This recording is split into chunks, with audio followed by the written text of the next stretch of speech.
Okay, so we're finally in Norway, 200 miles in the Arctic Circle, up near Tromsø. Left Edinburgh at 1 o'clock, got into Tromsø 9 o'clock. Missed the flight due to heavy snow in Oslo, so it was a bit of a long time getting here, but it's totally worth it. And then within the hour of landing, I was photographing the Northern Lights just around the local area because it's been nice and clear. It's my first solo adventure on my own, so I thought, why not, let's just do it. So I've rented a car, we'll drive 40 minutes north of Tromsø, just a wee bit to a nice wee beach, and hopefully get some nice Northern Lights. I was kindly invited up to Tromsø by Jacopo from Polar Night Studio and Adrian from Nightlights Films, who I've followed and admired for years through social media, and it was an absolute honour to spend a few nights with them under the Aurora. I've driven 40 minutes from Tromsø for some clear skies. The Aurora's just not really kicking off just yet. It's kind of high cloud, so I'm just at this wee beach I've been recommended to go to, and I'll probably try and get some nice constellations just with a star glow filter, and hopefully some Aurora does kick off. I can already see a few people down at the beach just now, but yeah, hopefully just see. It is -6 in the car, so it is pretty nippy. So I'll just go down and see what happens. Hopefully the Aurora kicks off. I've got a nice time lapse going. The arcs are starting to kind of form just a wee bit, but it's still pretty subtle, and I really want to get a 360 with the arc, so I need to do this quick time lapse and then do a big 360 panorama with some Northern Lights, which would be phenomenal, and then hopefully just wait for it to erupt really. That's about it. That's my plan for the night.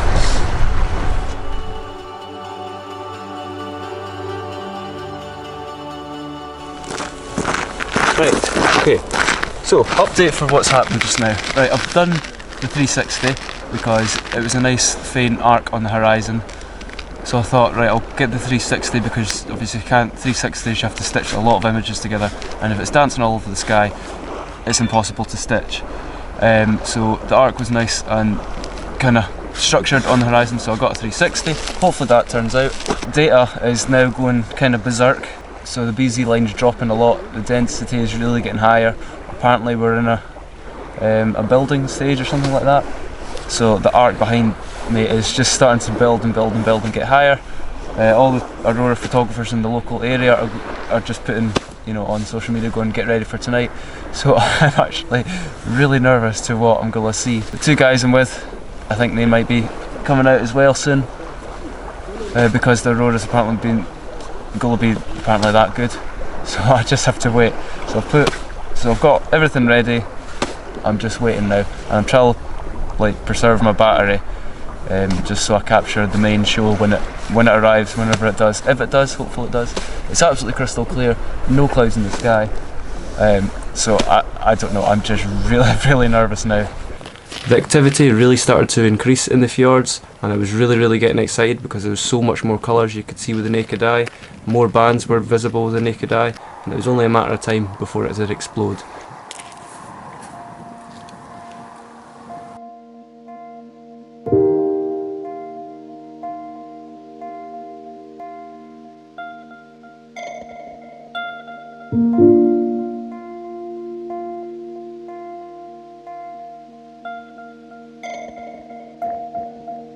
So before the explosion, Jacopo was helping me just do some nice astro selfies under the Aurora.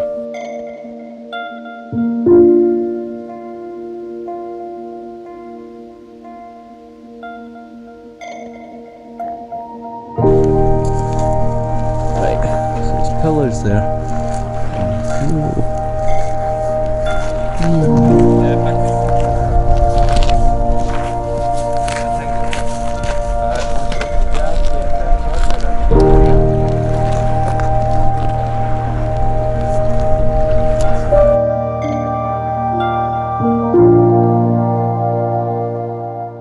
As the Aurora was expanding and getting more and more active, I was learning so much about how it forms and what to look for in the night sky.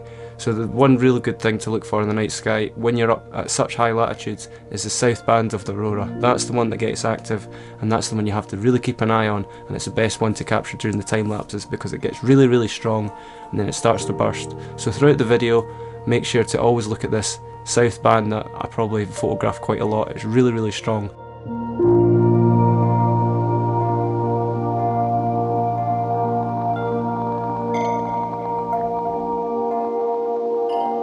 this image here, you can see that south band getting really active. It just gets really vibrant and in colour, and sometimes moves shape because there's so much energy in it, and then thankfully it explodes. Whoa, look at behind us as well.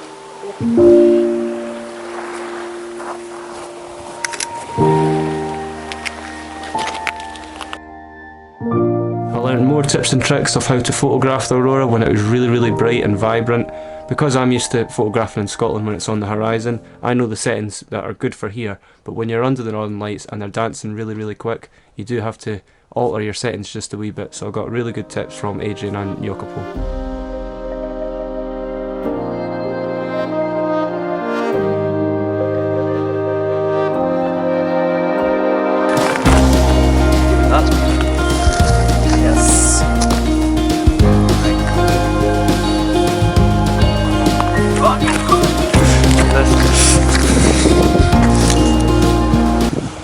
That dancing.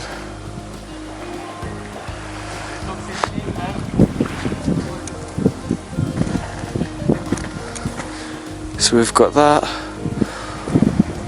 all the way up. Dad's in there. Oh, this.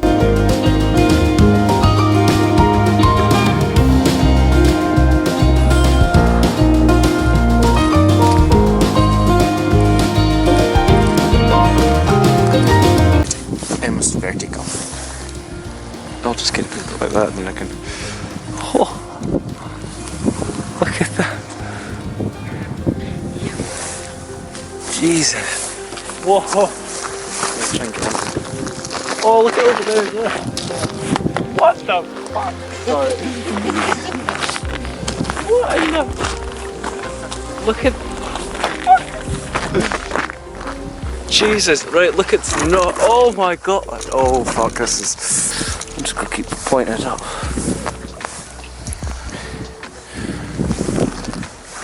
Oh my god, and around there.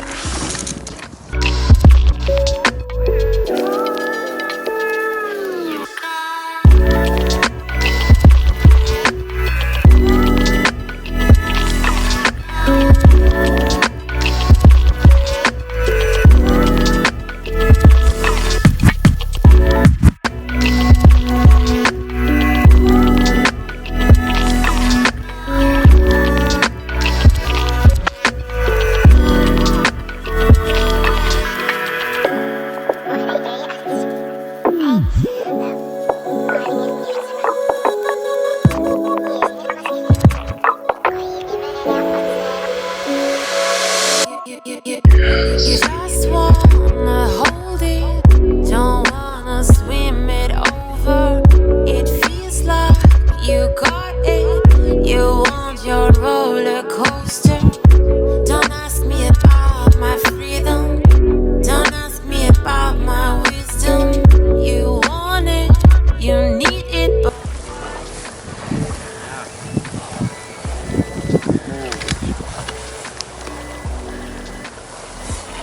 You get some real footage of that behind me.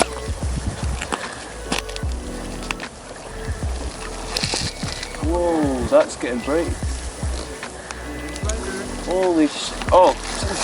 Oh yeah. Whoa! What is reflecting on the ground now?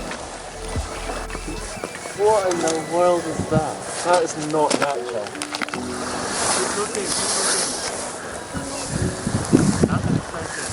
What in the...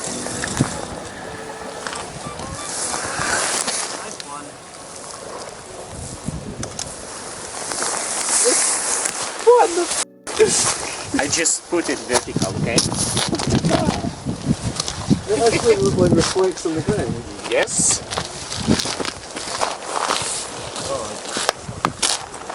Wow. Holy Sorry. Really? What? What in the hell is going on now? What is going on? What? Okay, you don't know where to shoot, do you? What? Where to shoot? I don't know what to do.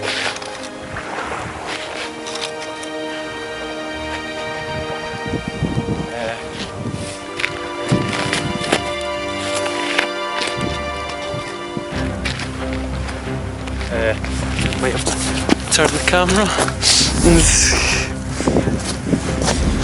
Ready and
so as you can see, the sky absolutely exploded everywhere around us. I didn't know where to point the camera.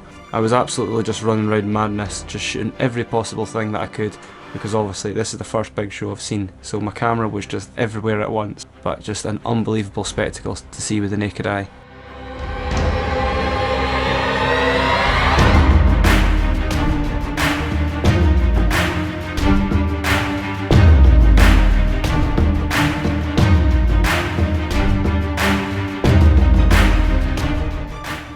Another amazing thing on high activity is how fast everything moves. 1 minute you could be pointing one direction and then you quickly have to turn the camera because it just dances so quickly to the naked eye and just changes shape, so you have to pretty much photograph it all at the same time.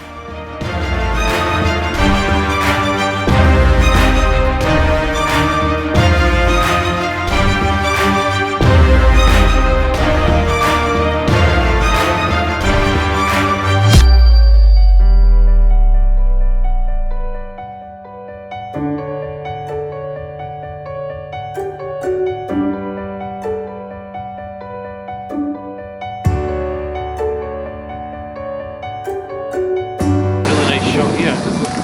Huh? The frozen puddle by the hut. Just a bit too green.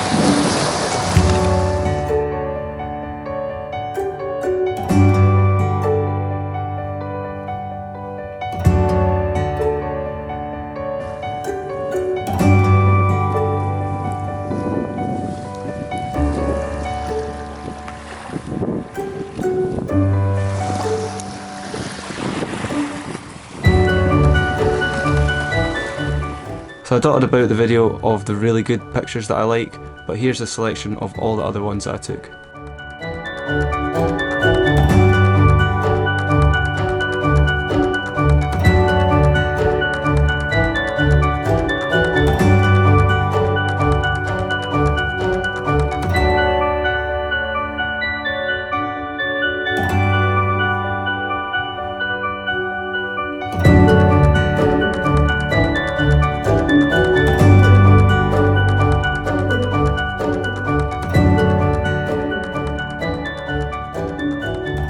So as you can see, this night went so well, but you don't want to miss part 2 as we meet up with yet another well-known Aurora photographer for more exploding northern lights, and I go on a road trip with Adrian to a remote Norwegian hut. And on the final night, I capture the lights on my own over frozen fjord.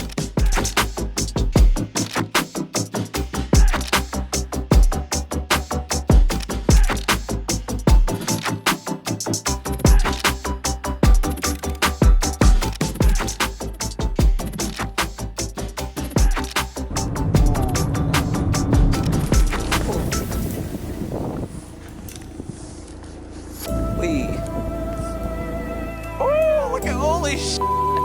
Yes! Look at that! Oh!